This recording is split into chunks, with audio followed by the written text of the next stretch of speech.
What's up mga master? Gusto niyo ba ng merienda na gaya nitong kinakain ko ngayon? Let's go mga master! At ituturo at ibibigay ko sa inyo ang recipe at procedure kung paano paggawa ng simpleng merienda ngayong araw. Apakasimple lang nito mga master. Una, iiwain nyo lang yung mga gulay na ilalagay natin. At sa unang part ng video na ito, binigay ko na sa inyo kung ano yung mga gulay na gagamitin at kung paano siya hihiwain. And sa part naman ng video na ito mga master, andito pinakita ko sa inyo yung procedure kung paano mag-wrap.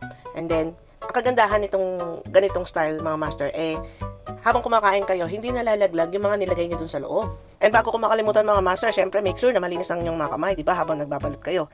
Kasi itong ginagawa ko, kakainin ko lang naman. So ako lang naman ang kakain yan. At syempre, nagkugas din naman ako ng kamay ko mga master, no? But if ever na magbebenta kayo, kasi pwede itong pang business mga master, syempre kailangan natin gumamit ng gloves. And pwede rin naman pambaon sa mga kids, gamit pa din tayo ng gloves para malinis at fresh yung kakainin nila.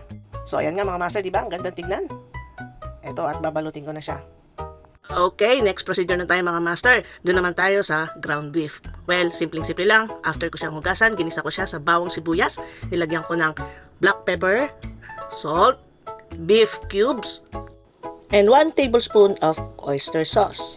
And nilagyan ko din siya ng mga ilang pirasong hiniwang luya. Then mga master, hayaan nyo lang siyang kumulo at magtubig.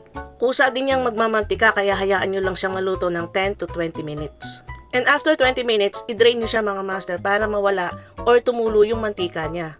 Dahil hindi na natin kakailanganin yun, pwede nyo na siyang itapon. And then, set aside nyo na muna siya, doon naman tayo sa white sauce.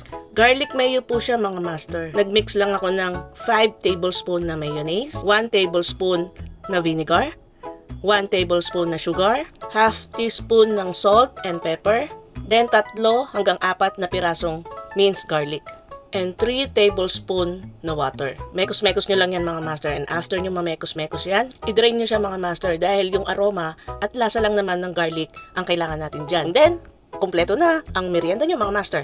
So, let's go! It's a wrap! Hanggang sa susunod na pagluluto!